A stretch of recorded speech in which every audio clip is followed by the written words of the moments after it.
بسم الله الرحمن الرحیم۔ السلام علیکم دوستو، کچھ واقعات ایسے ہوتے ہیں جو صدیوں گزر جانے کے بعد بھی دلوں کو ہلا دیتے ہیں۔ آج میں آپ کو ایک ایسا ہی قصہ سنانے جا رہا ہوں جس میں بادشاہت بھی ہے، چوری بھی ہے، خوف بھی ہے اور آخر میں ایسی معرفت کی جھلک ہے جو انسان کی سوچ بدل دیتی ہے۔ یہ واقعہ ہے سلطان محمود غزنوی رحمۃ اللہ علیہ کا، جو مولانا روم کی مثنوی میں ذکر ہوا ہے۔ یقین جانیے، اگر آپ نے یہ واقعہ پورا سن لیا تو آپ کو عدل، رحمت اور اللہ کی پہچان کا وہ سبق ملے گا جو زندگی بھر بھی نہیں بھولے گا۔ رات کا وقت تھا۔ قندھار کے عظیم سلطان محمود غزنوی رحمۃ اللہ علیہ شاہی لباس اتار کر عام کپڑوں میں نکلے تاکہ اپنی رعایا کی نگرانی اور حالات جان سکیں۔ تنہا اور خاموش سے شہر کی گلیوں میں گشت کرتے ہوئے اچانک آپ کی نظر چند چوروں کے ایک گروہ پر پڑی جو سر جوڑ کر کوئی منصوبہ بنا رہے تھے۔ چوروں نے سلطان کو عام شخص سمجھ کر پوچھا، اے آدمی، تو کون ہے؟ سلطان نے مسکرا کر جواب دیا، میں بھی تمہارا سا ہی ہوں، ایک ساتھی۔ چور سمجھے کہ یہ بھی کوئی انہی جیسا چور ہے، لہٰذا اسے اپنے ساتھ شامل کر لیا۔ پھر وہ سب آپس میں کہنے لگے کہ ہر شخص اپنا ہنر بتائے تاکہ چوری میں کام بانٹا جا سکے۔ پہلا چور بولا، میرے کان میں یہ خاصیت ہے کہ کتا جب بھی بھونکتا ہے میں اس کی آواز کا مطلب سمجھ لیتا ہوں۔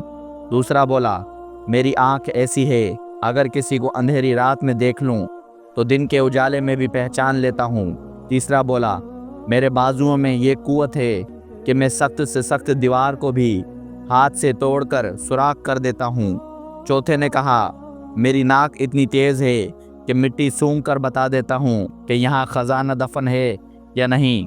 پانچواں بولا، میرے پنجے میں یہ قوت ہے کہ محل خواہ کتنا ہی بلند ہو، میں اپنی کمند پھینک کر اس کے کنگرے پر جما دیتا ہوں اور آسانی سے اندر داخل ہو جاتا ہوں۔ اب سب نے سلطان محمود سے پوچھا، اور تیرا ہنر کیا ہے؟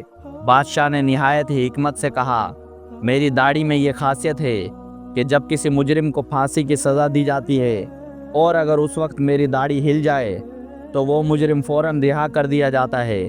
یہ سن کر سب چور خوش ہو گئے اور بولے، اے سردار، تم تو ہمارے اصل قائد نکلے۔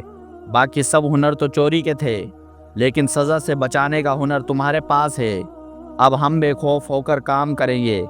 یوں سب نے فیصلہ کیا اور رخ کیا شاہی محل کی طرف۔ سلطان بھی ان کے ساتھ چوروں کے بھیس میں چل دیے۔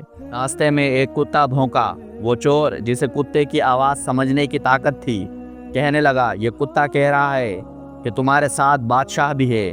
مگر باقی چوروں نے اس کی بات کو ہنسی میں اڑا دیا کیونکہ لالچ نے ان کی آنکھوں پر پردہ ڈال دیا تھا۔ اب وہ شاہی محل پہنچے، کمند ڈال کر اندر داخل ہوئے۔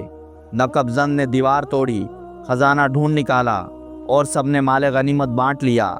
سلطان خاموشی سے ان سب کے حلیے اور ٹھکانوں کو یاد کرتا رہا۔